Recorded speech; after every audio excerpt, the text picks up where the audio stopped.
the Big 12 here. How are we really positioned looking at these two teams? We thought it would go down to the wire, really, because Oklahoma hasn't knocked out anybody. And Oklahoma State has kind of been, slitting throats quietly all season. Trevor, I'm going to start with you. Your biggest impression right now as the Pokes lead by 4 in our time with a minute and change left. Your biggest impression right now, where we stand. Yeah, this is classic Bedlam game right here. You've got two teams battling out, leaving it all out on the field. We knew this was going to be a good one coming in. Everybody's picking Oklahoma State because they've been more consistent throughout the year. But Oklahoma has slowly slipped by to put themselves in a position here to play into the Big 12 title game. We know that Oklahoma State has already punched their ticket to Dallas next weekend, and this is for a rematch. And, of course, it comes down to the wire here. Like all the games that I was a part of when I was wearing the Sooner uniform, Bedlam is crazy, especially going up there to Boone Pickens Stadium. Anything can happen. They're banging the paddles on the walls. It's going nuts. And so we'll see if they can get a big stop here and go down and put a couple points on the board and make this thing interesting here at the end. Bryce, speaking of interesting, you've played, like Trevor's played within this rivalry. You've played and beaten both of these programs, Sooner Nation and Okie State. Like, just your overall impressions of these two programs with the hungry Baylor program kind of waiting to get a chance to break in on this. Are we looking at a rematch here? If either team wins, are we looking at an automatic rematch, or does Baylor have a case in particular if Oklahoma loses? They both have 2 losses and Baylor has the Baylor. Yeah. Man, if Oklahoma State, can pull this out, it's Oklahoma State Baylor in the Big 12 championship game. That's why I'm pulling for the Pokes, which I never do. I hate them. Go ahead. Say it again. Yeah. But no, just kind of echoing Trevor's deal too. This is, to me, I felt like Oklahoma State was going to run all over these guys because of how their defense has played the last couple of weeks, really finding their identity, stopping the run, getting off the field on 3rd down.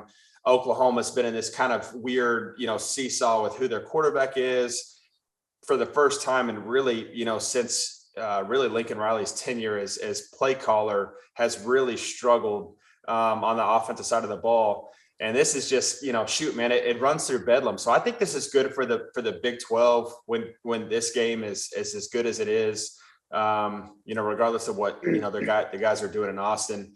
So I'm really excited to see a rematch really between, Baylor and Oklahoma State, 2 kind of really good defenses, even though we've let up some big plays in the past game today.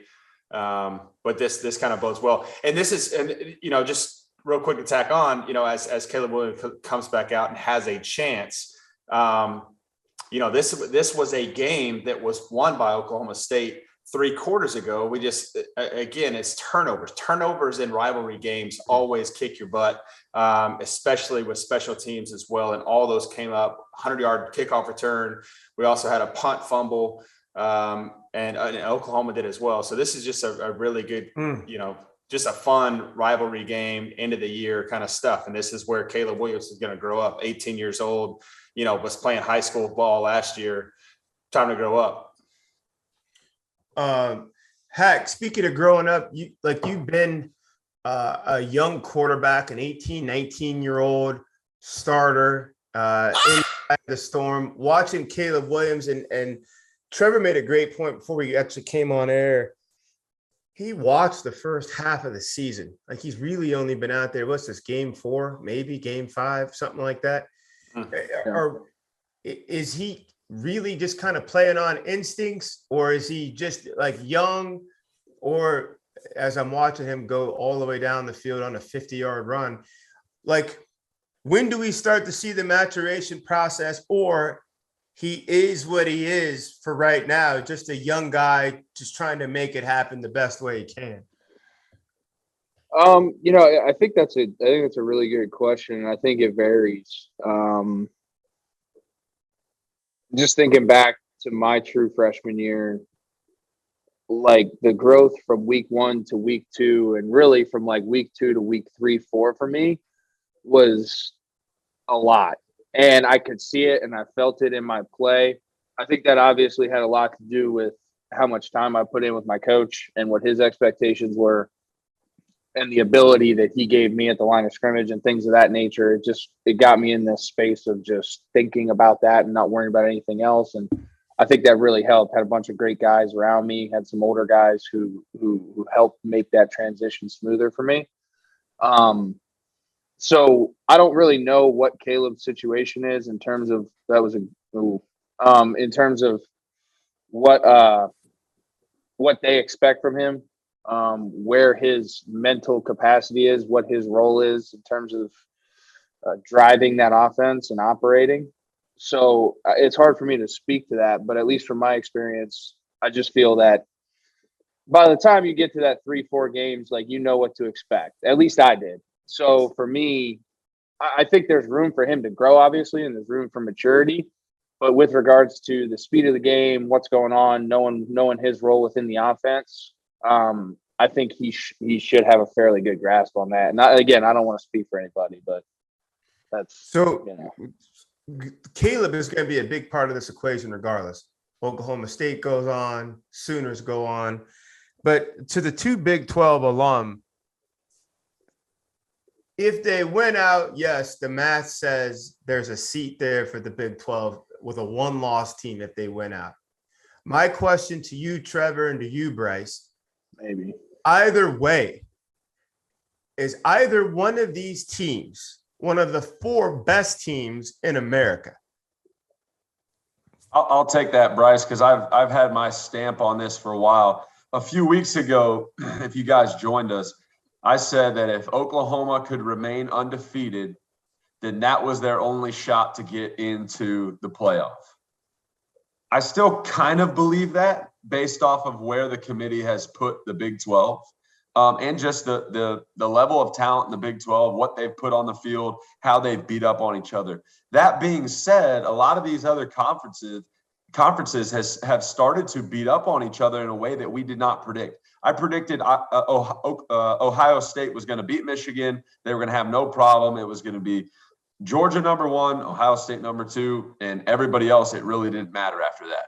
At this point now, with all the mayhem that has gone on today, all the craziness that could even go on next week, I just don't think we've seen enough ball. And I know that's crazy to say because here we are at Rivalry Week. I don't think we've seen enough ball to be able to punch the ticket 100% certain for the Big 12 yet. If Oklahoma State can pull this out right now, which it looks like they are. Looks like they just did. Just did. Then who knows? They'll play Baylor next week, and they're just going to have to send up a prayer that the committee is on their side. But, man, a disappointing loss there for me and my guys. Bryce, Baylor and Oklahoma State get in. What an impressive win for Oklahoma State, first of all. I mean, they traded blows. There's a student that just tackled the Oklahoma State quarterback. They traded blows. They were down, they were up. It was, it was all over the place. Baylor gets in against this Oklahoma State team and beats them.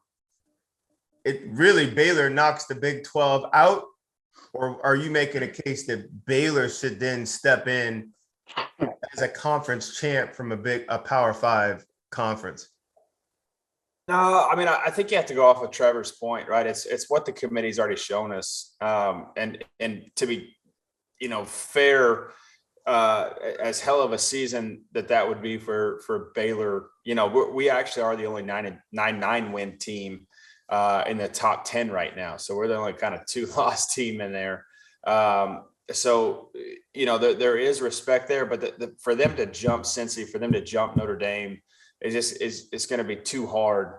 And then, you're going to have everybody going, well, Bama lost to, undoubtedly the best team in college football in the conference championship. So I think there's just too too many rungs to climb there on that ladder for Baylor to get in. Fellas, we're it's just like watching a boxer who his legs wouldn't let him go down. But Oklahoma looked like that boxer who's been knocked out really since mid-season. They're too tough for their own good, but it wasn't a matter of if, but when. And I hate to say that about, of such a proud program, Trevor, but like Texas had him down, 20 something. Then they proceed to go on a 6-game losing streak. The Jayhawks have him pinned down with 6 minutes left to go in the game. And they crawl out of Lawrence, Kansas. Like so many opportunities, they don't make it through Waco. They don't make it here. It just looks like the proud champ that just wouldn't go down. I mean, I don't even know I'm calling him a champ, just a proud contender or a proud, fighter who wouldn't go down.